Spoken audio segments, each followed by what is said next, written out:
छत्रपती संभाजी महाराजांचा स्मारकाचा विषय या ठिकाणी पूर्ण होण्याच्या दृष्टीनं एक महत्त्वाचं पाऊल सरकार टाकतं आहे. अशा वेळेला तुमची भेट खूप महत्त्वाची मानली जाते. काय सांगाल?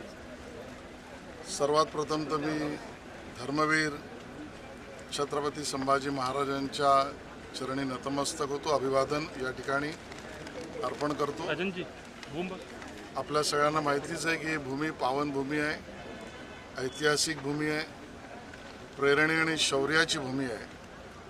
आणि या कसबात आणि या ठिकाणच्या भूमीवर छत्रपती संभाजी महाराजांचं भव्य स्मारक व्हावं ही कल्पना, अपेक्षा आणि इच्छा वर्षानुवर्ष इथल्या नागरिकांची आहे.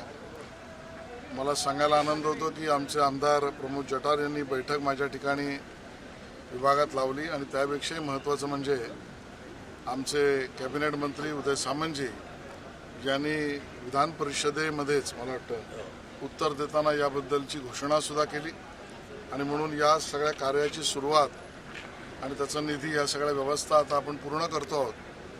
त्याची पाहणी करणं, त्याचा आढावा घेणं, त्याचा आराखडा बघणं यासाठी मी या भूमीमध्ये आलेलो आहे. साहेब, कोकणातली जी लोककला आहे, जाखडी आणि या सगळ्या गोष्टी म्हणलं की सामंत साहेब आणि तुमच्यासुद्धा विभागानं पुढाकार घेतलेला होता. यांच्या मानधनात सुद्धा वाढ झालेली आहे. आज तुमचा सत्कार देखील या ठिकाणी होणार आहे. आज मला उदय सामंत साहेबांनी निमंत्रण दिलं. एक स्वागत आणि सत्काराचा ऋण व्यक्त करण्याचा कार्यक्रम आयोजित केला आहे. माननीय मुख्यमंत्री देवेंद्र फडणवीसजी यांच्या नेतृत्वात माननीय उपमुख्यमंत्री एकनाथ शिंदेसाहेब, सुनेत्राताई पवार यांच्या मार्गदर्शनाने आमच्या विभागाने हा निर्णय घेतला.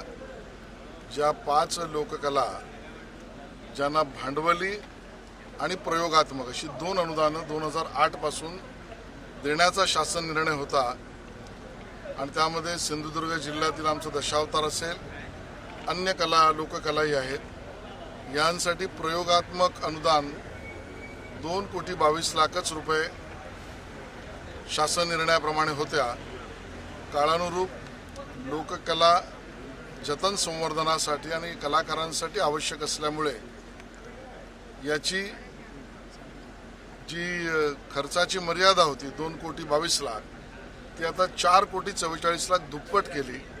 आणि मग दशावतार करणारे आपले पथक असतील, त्या पथकाचे चालक मालक आणि कलाकार या दोघांनाही विभागून त्यांच्या थेट खात्यावर अधिकचं अनुदान प्रयोगात्मक आता देण्याचा निर्णय आपण केलेला आहे. बरोबरीने आपल्याकडे अन्य लोककलाही सुद्धा खूप महत्त्वाच्या आहेत, ज्यामध्ये नमन हा आपला खेळ जो आहे आणि जाखडी याचा सुद्धा नव्याने समावेश करून त्यांना सुद्धा प्रतिप्रयोग अशी एकंदरीत 10 लाख रुपये अनुदानाची प्रयोगात्मक अनुदानाची घोषणा आपण केली. आणि ह्या आपल्या कोकणातील असलेल्या लोककला याचे जतन संवर्धनासाठी प्रयोगात्मक अनुदान आज आपण जाखडी आणि नमन याची घोषित केली. त्यानिमित्तचा कार्यक्रम आहे. बरोबरीने जाखडी असेल, नमन असेल, शक्तितुरा असेल, अन्य आपले जे कोकणातले असलेल्या लोककलांचे महोत्सव शासन आता अगोदर करतच होती, आता दुप्पटीने करेल.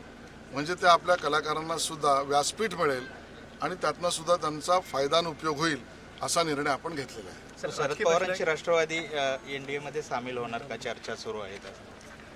मला याची पूर्ण कल्पना नाही.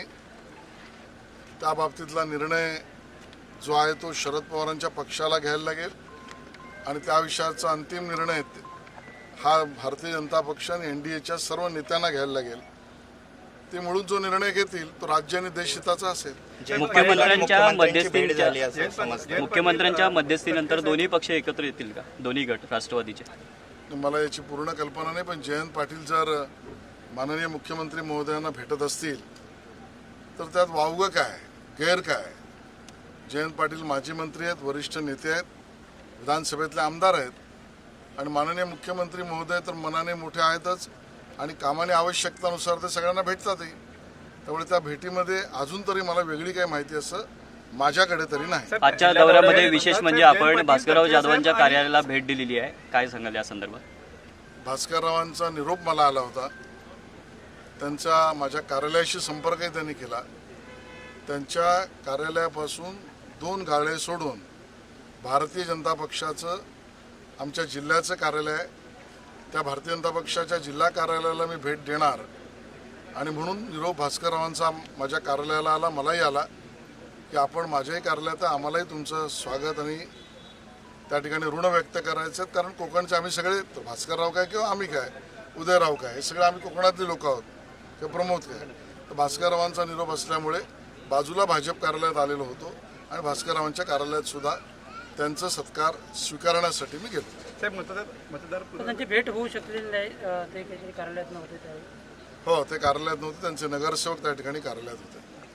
मतदार पुनर्रचना जे आहे त्याला शरद पवारांच्या गटाचा सुद्धा पाठिंबा या ठिकाणी मिळू शकतो, अशा प्रकारची स्थिती आहे, अशा प्रकारची चर्चा होती आहे. काय उत्तर असेल? त्यांची भूमिका काय मला माहीत नाही, पण जो कोणी असे विधेयक येईल महिलांना 50% आरक्षण देण्याच्या संदर्भात किंवा मतदारांचं डिलिमिटेशन, मतदारसंघाचं डिलिमिटेशन या विषयामध्ये जर ते बिल आलं आणि जर त्याला समर्थन जो पक्ष देईल त्याचं आम्ही स्वागतच करू. साहेब, मागाचा एक प्रश्न फक्त, जयंत पाटील, तटकरे साहेब यांची दोघांची एकत्रित भेट वर्षावरती झाली, हा त्यातला मुख्य गाभा होता. चांगला योगायोग आहे आणि अशा योगायोग सातत्याने घडो. साहेब 92 लाख लाडक्या बहिणींना अपात्र केलेलं आहे, यावरती विरोधक कसून टीका करतात, याकडे कशा प्रकारे बघतात? नवनाथ बन यांनी त्याच्यावर केलेलं विधान जास्त सूचक आहे. ज्या वेळेला आमच्या लाडक्या बहिणी ज्या गरजू सुद्धा आहेत, ज्या आमच्या बहिणी आहेत आणि ज्या पात्र आहेत त्यांच्यासाठी योजना सुरू केली, त्यावेळेला अशी शंका नवनाथ बन यांनी व्यक्त केली आहे की त्यामध्ये उभाटा सेना आणि बाकीच्या विरोधकांनी काही अवैध फॉर्म घुसवलेत का, अशी शंका त्यांनी व्यक्त केली. आज ज्या वेळेला आकडेवारी आपण त्याचं पुनरीक्षण करतो त्यावेळेला आपल्या लक्षात असं आलं की आवश्यक ज्या आमच्या भगिनी आहेत, ज्या पात्र भगिनी आहेत, ज्यांच्यासाठी योजना आहेत त्यांच्यासाठी ती सुरू राहिली.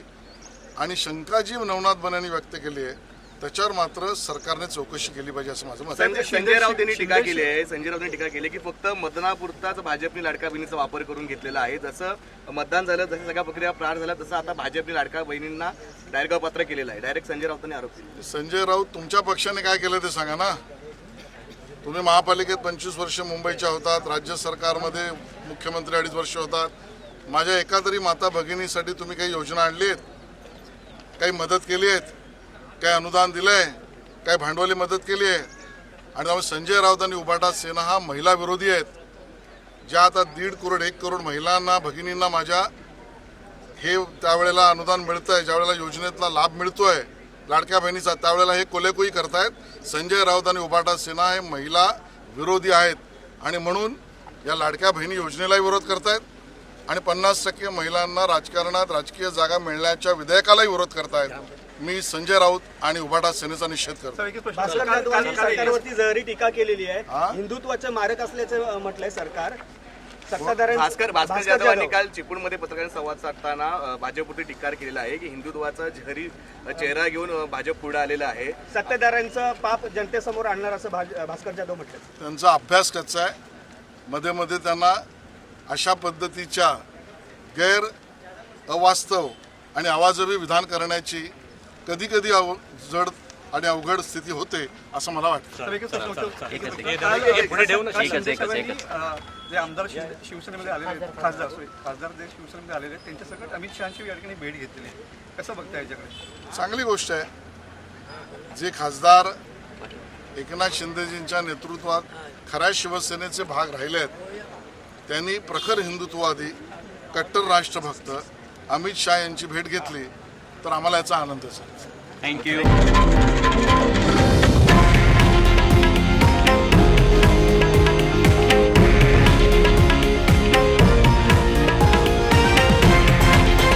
हे आहे देशातील नंबर 1 न्यूज नेटवर्क आणि आपण पाहत आहात TV9 मराठी, एकमेव.